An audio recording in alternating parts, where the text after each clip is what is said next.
Eu sou Ricardo Vidal, tenho 1,87 m, sou moreno, magro, meu cabelo é baixo, grisalho, estou usando um óculos e uma camisa cinza. Nós estamos aqui para conversar com César Castro, entrevistá-lo, generosamente cedendo seu tempo, sua história, para compor o projeto de resgate da memória da cultura do esporte de Brasília.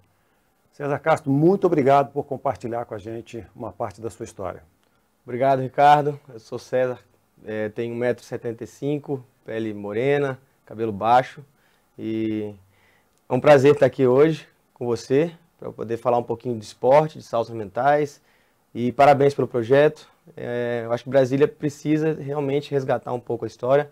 Nós temos muitas histórias no esporte, muitos atletas campeões, e eu acho que preservar isso aí é muito importante e a gente acaba começando a seguir um caminho de grandes países, grandes potências do esporte, que tem essa mentalidade. Nós vamos chegar nas potências porque o passaporte do César é um passaporte bastante carimbado, que ele viajou o mundo todo, mas daqui a pouco.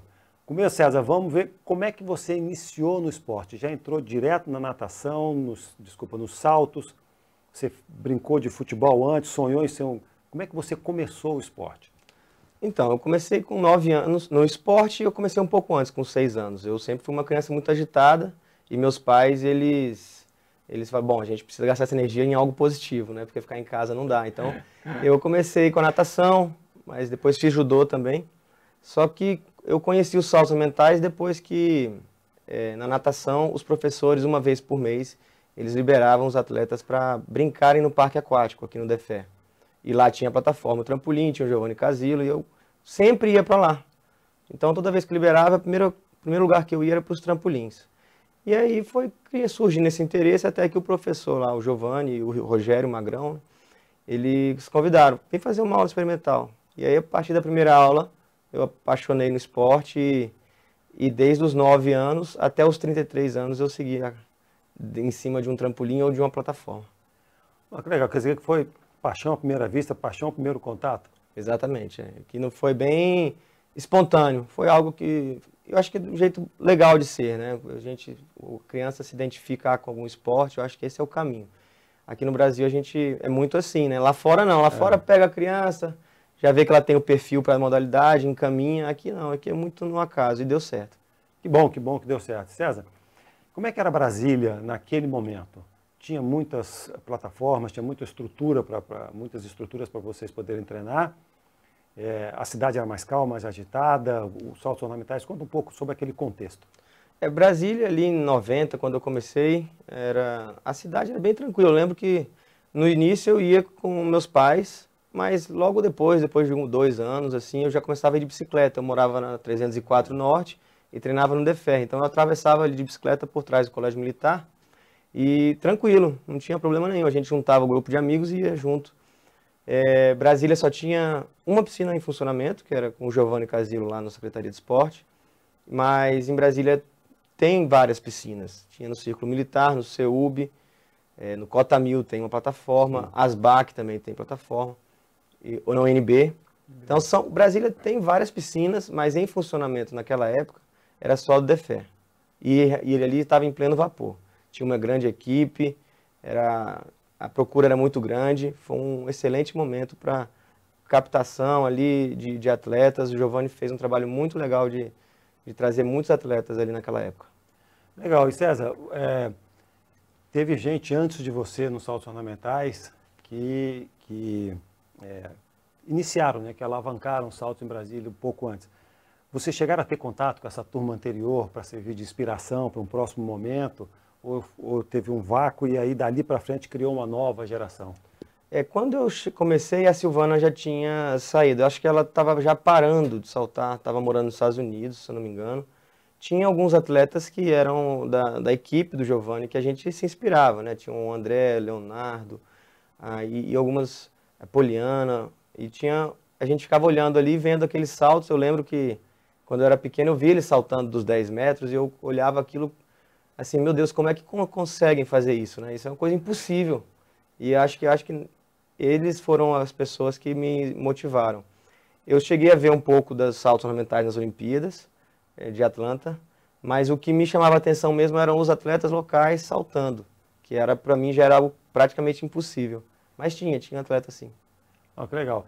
E César, depois aí você faz a iniciação, clube, primeira competição nacional. Como é que primeira competição regional, como é que você se sentiu? Depois primeira competição nacional. A primeira competição aqui em Brasília, eu lembro que eu fiquei muito nervoso. Era criança ali, muito nervoso, vendo todas as crianças juntas. E eu não fui muito bem. Eu fiquei ali quinto, sexto lugar. Eu lembro que eu não subi no pódio.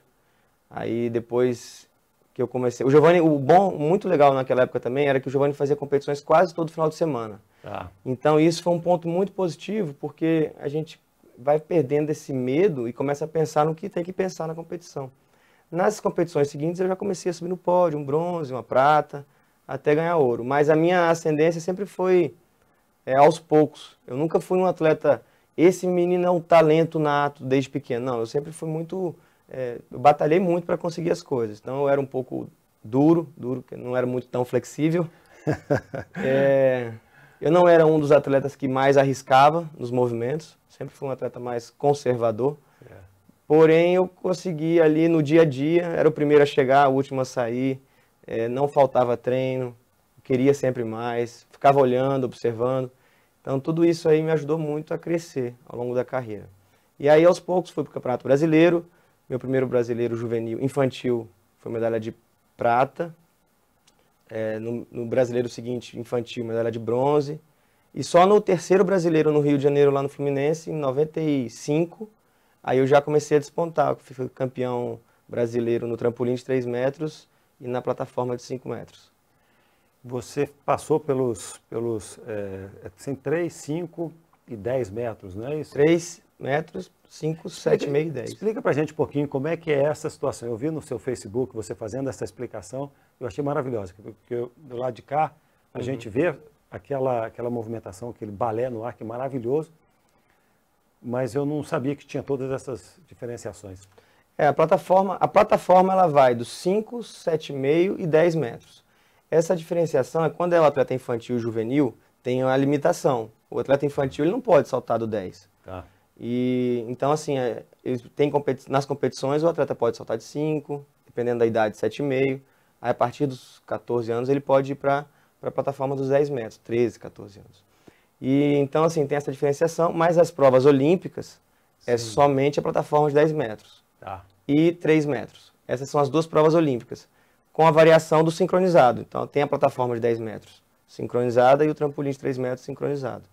Então, os saltos ornamentais, quando você vai assistir na Olimpíada, Pan-Americano, você vai ver só essas provas. Isso. Porém, para treinamento e competições infantis e juvenis, tem todas as outras plataformas. César, e aí? Depois você entra para a seleção brasileira, vai para o campeonato internacional. Qual foi o teu primeiro campeonato? Como é que foi essa sensação de defender as cores do Brasil em outro país? De 95, quando eu ganho o brasileiro, aí já acende aquela... dá aquela, opa, então eu levo o jeito mesmo, aquela confiança interna. E aí eu comecei a treinar muito, em 95, em 96 teve um campeonato no Canadá, que eu não fui classificado para poder ir sem pagar, eu tive que ir com bolsa. Tá.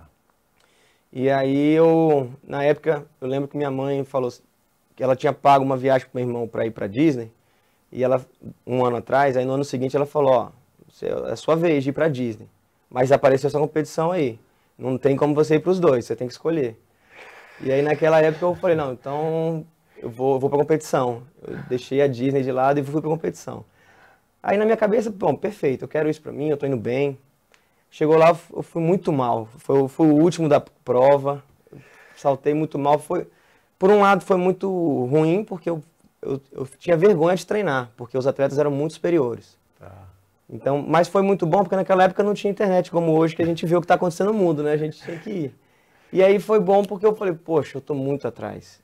Ou eu vou fazer diferente para melhorar igual a eles, ou eu vou ter que largar, porque não dá para ficar assim, eu não quero passar essa vergonha mais.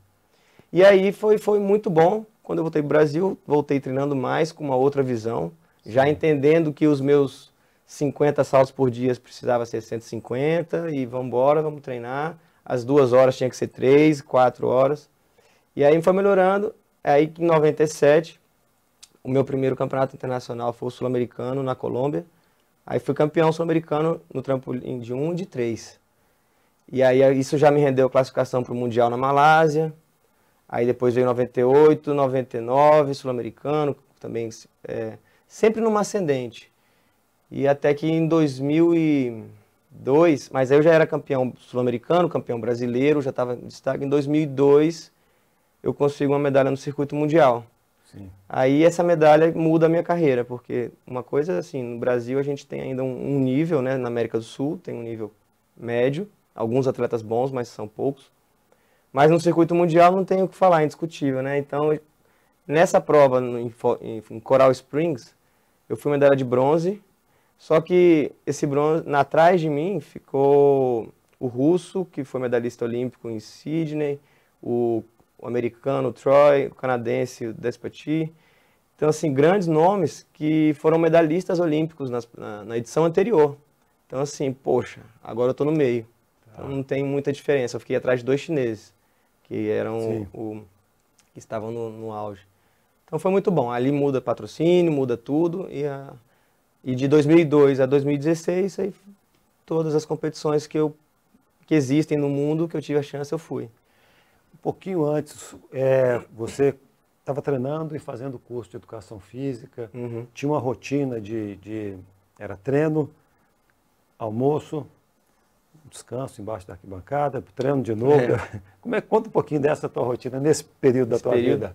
Quando eu fiz 17 para 18 anos, eu fiz o vestibular na Católica, e aí eu optei em estudar à noite para treinar o dia inteiro. Foi um dos períodos mais difíceis também, assim, ser atleta é abrir mão de coisa, né? Então eu abri mão para variar muita coisa. Então eu e Ricardo Moreira, que foi meu treinador na época, a gente pegava o ônibus da Asa Norte e ia até o setor leste, de manhã, cedinho. Aí do setor leste a gente treinava a cama elástica e a parte física, porque no Mackenzie ainda não tinha a cama elástica, naquela época. E até as 10h30 a gente treinava lá no setor leste, 10h30 pegava o ônibus, atravessava a ponte, parava no Gilberto Salomão, aí ia caminhando até o Mackenzie. Aí chegava lá por volta de 11 e pouco, e treinava até meio-dia, meio-dia e meia, fazendo alguns saltos simples na água.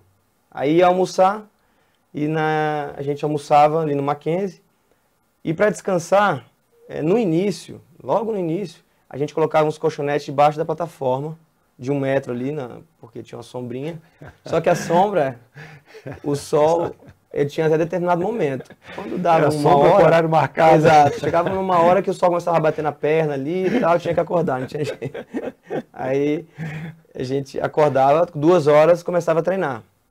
E isso foi o começo. Aí depois a gente conseguiu um lugarzinho melhor. Lá no Mackenzie tem um ginásio muito legal. E lá lá embaixo tinha uns banheiros já desativados.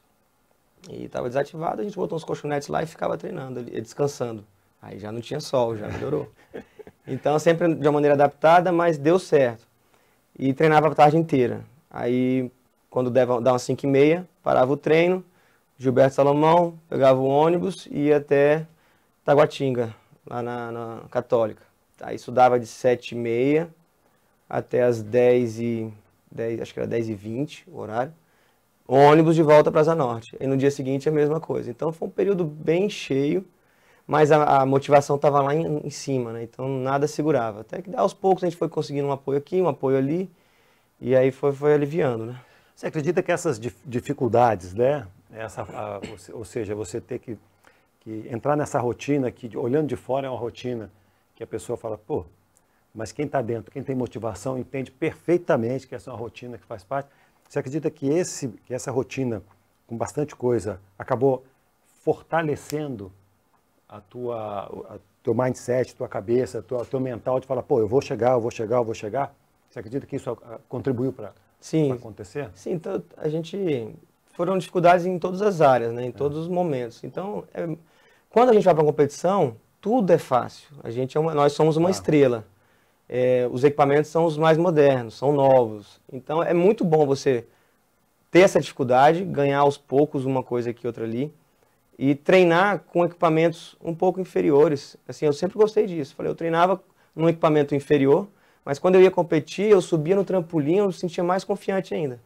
Porque eram equipamentos melhores, me davam mais confiança, eu conseguia saltar mais alto e com mais garra. Então nada impedia. Então assim, Ah, começou a ventar muito, porque atrapalha bastante nos saltos. Começou a chover. Ah, sei lá, qualquer imprevisto, teve que parar a competição, machucou. Tudo isso eu já tinha mais ou menos uma noção do que é isso, o que é saltar com dificuldade. E aí ajudou bastante. E a gente acaba dando valor muito, muito mais, né? Então, eu acho que é legal, é bom ter isso. Até hoje, como treinador, é bom soltando aos poucos as facilidades, né? Você não pode chegar... Não é que não pode, mas eu acho que não é bom chegar com uma bolsa de 100% para um atleta iniciante. Eu acho que ele tem que conquistar isso, até para servir de motivação para outros também. E aí, em 2002, você chega e aí você entra na nata do mundo dos saltos ornamentais, com essa medalha no Mundial. E aí, como é que é, dali para frente você muda de patamar, né, em relação ao Brasil, em relação ao mundo, você chega na competição, o pessoal já te aponta, já sabe quem você é, começa a te estudar, e aí você começa a ter um diálogo com esse ambiente de uma forma com mais firmeza, mais segurança. Como é que é estar no topo do mundo, cara? É muito bom, porque você vai vendo isso que você detalhou, das pessoas começarem a te analisar, né, e te aplaudir com mais vontade. Você vai se sentindo mais confiante também, né? Tem os dois lados, você vai se sentindo bem, as coisas vão acontecendo, mas quando você vai mal também tem uma pressão maior. Mas é ótimo, porque depois de tudo que passa, de tudo que se treina, tudo que conquista aos poucos, você chega num patamar que começa a ficar mais fácil. E aí os resultados vão aparecendo, nos saltos mentais, que é um pouco subjetivo o esporte. Sim. É importante porque os juízes eles já te avaliam com um olhar mais leve, né? Então quando você vai saltar, já sabe, o César vai saltar. Então já tem na cabeça ali uma nota boa. E tudo isso vai, tudo. Aí vem a questão, começa a ter isso na vida do atleta, no dia a dia. A gente começa a ter um pouquinho mais de condições de ter uma alimentação melhor, uma fisioterapeuta melhor, uma massagem, um preparador físico. Tudo vai melhorando, né? Então, assim, é muito legal ir conquistando isso aos poucos. E tudo isso vai interferindo diretamente no resultado. César, você, 2 medalhas pan-americano, 4 Olimpíadas, 2 finais olímpicas. Conta um pouco sobre esse momento. São 4 Olimpíadas, né? 2 finais, uma em Atenas, uma no Brasil. Cara, num ambiente extremamente competitivo. China, Canadá, Estados Unidos, Inglaterra, que tem uma história, uma estrutura. E você lá, a brazuca, no meio dos caras, de igual para igual. Foram muitos anos estando no alto rendimento. Passei por tudo. Estava muito bem, competi mal. Estava mais ou menos, competi bem. Estava bem treinando e competi bem também. Então, eu tenho experiências diversas nas Olimpíadas. A minha história foi longa. Eu agradeço muito pela questão do patrocinador. Não tem jeito. O Mackenzie esteve comigo nesse período todo, até hoje.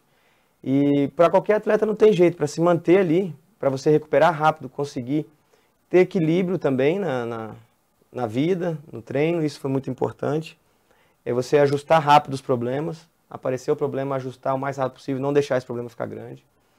E na primeira Olimpíada, em Atenas, eu era uma surpresa, eu estava na ascendente, então a minha expectativa era uma semifinal, final assim... Era um sonho, mas o semifinal era a realidade. Tanto que na Copa do Mundo eu fiquei em 14º. Falei, 14º, eu preciso mais 2 postos, eu chego na final. Tem condições, mas sei que a Olimpíada é um pouco mais embaixo, o buraco. E fui, e aí deu tudo certo. Saltei bem preliminar, semifinal, final, e saltando muito bem, voando, feliz, sem pressão nenhuma, só alegria.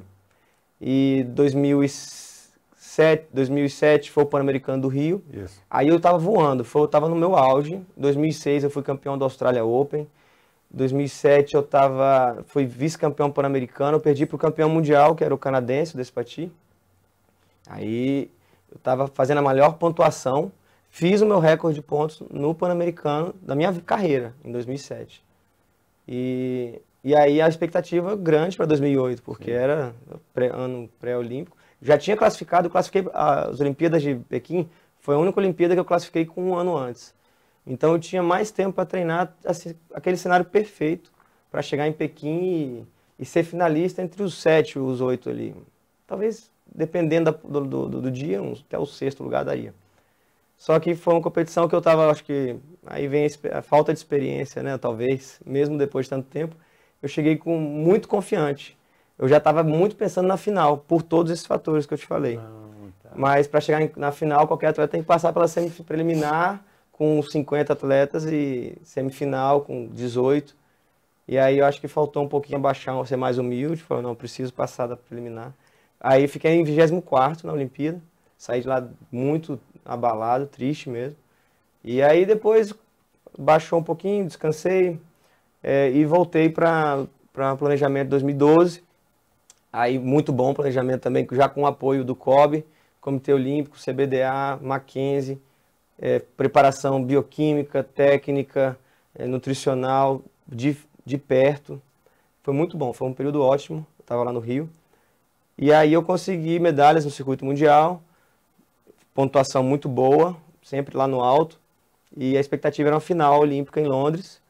E em Londres aí veio o Pan-Americano antes, em Guadalajara, fui medalha de bronze. Muito boa também a colocação. Eu estava nessa época com o joelho, um menisco estourado. Mas eu consegui saltar muito bem, bronze. E em Londres, a expectativa era de final, tinha chance, mas fiquei na semifinal em 17º.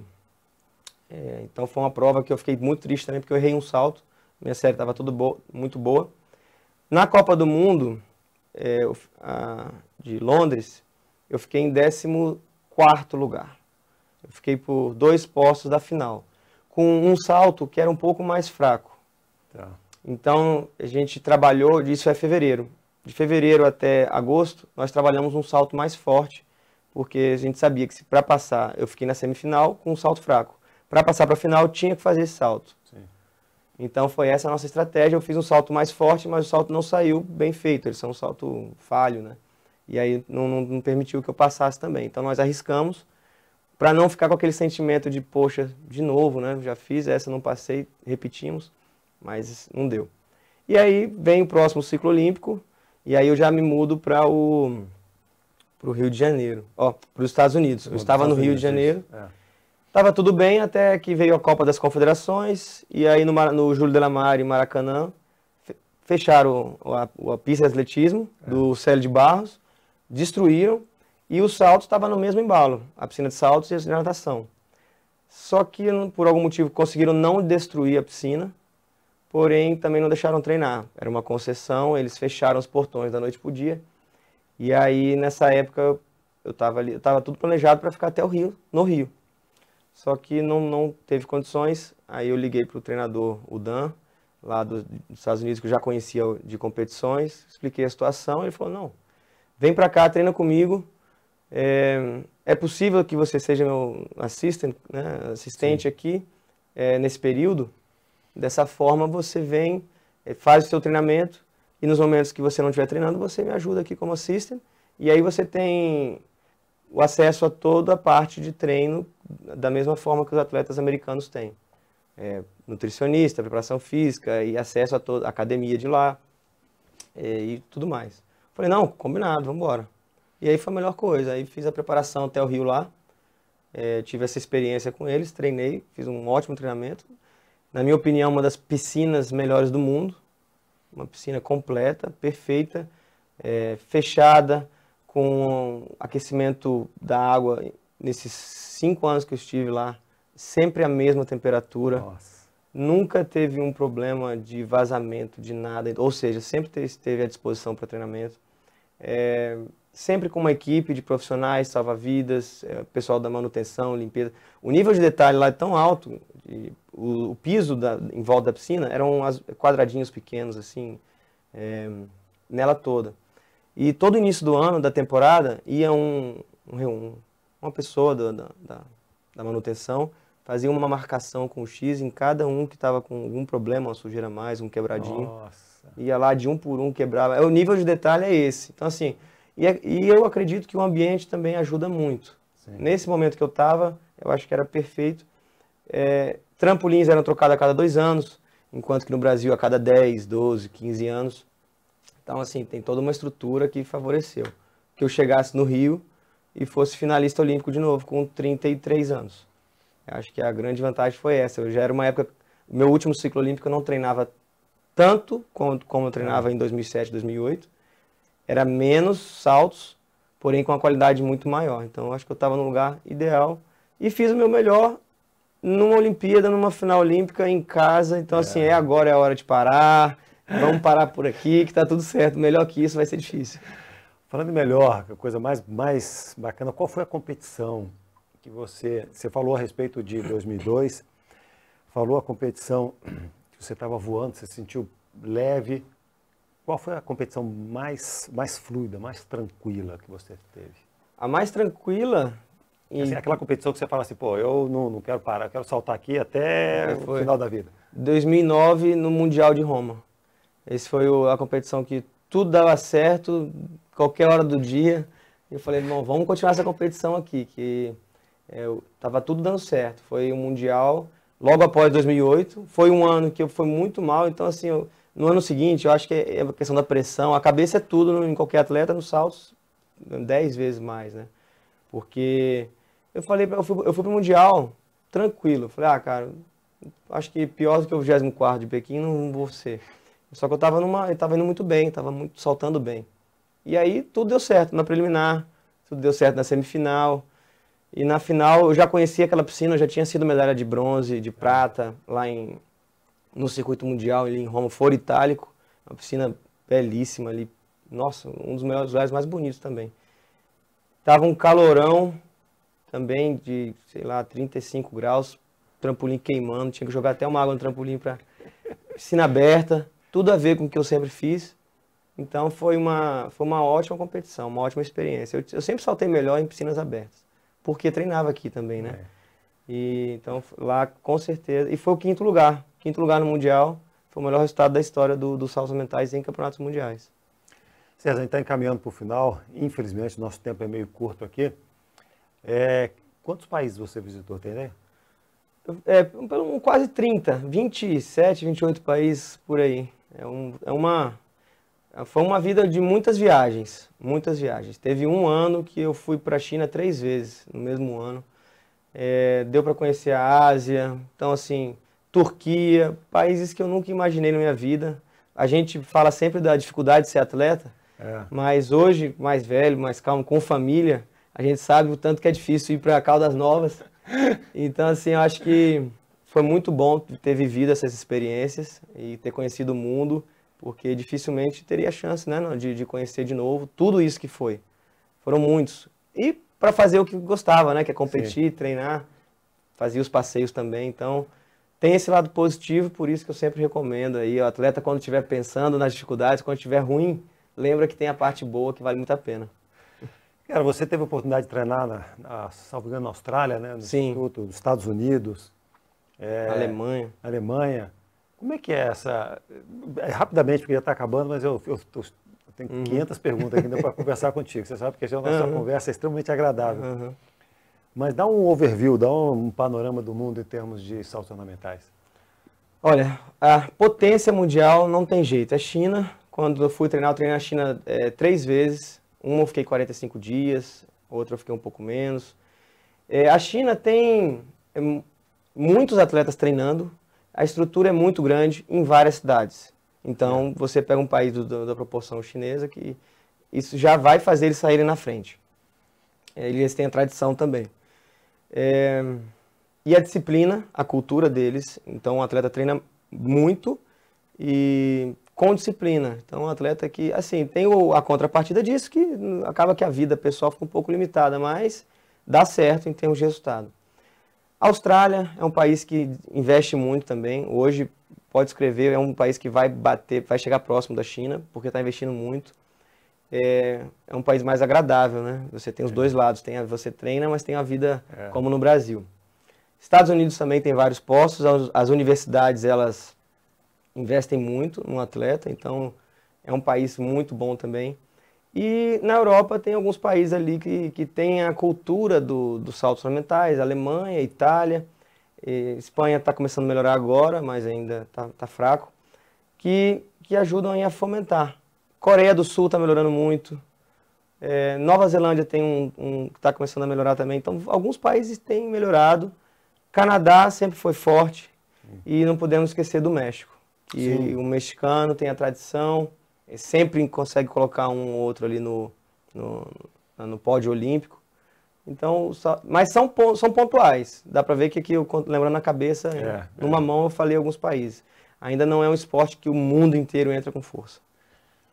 César, eu queria agradecer muito a sua participação, a sua generosidade de dividir com a gente tanto conhecimento, tanta experiência para compor esse projeto de resgate da memória da cultura e do esporte de Brasília. E aí queria ouvir as suas considerações finais. Obrigado a você aí, Cadinho, mais uma vez pelo convite. É muito importante realmente a gente manter viva essa história. Eu acho que qualquer atleta na base, ele precisa ter alguém de referência, alguém que ele possa olhar, ver, poxa, eu quero ser assim, ou quero superar, quero ser melhor que ele.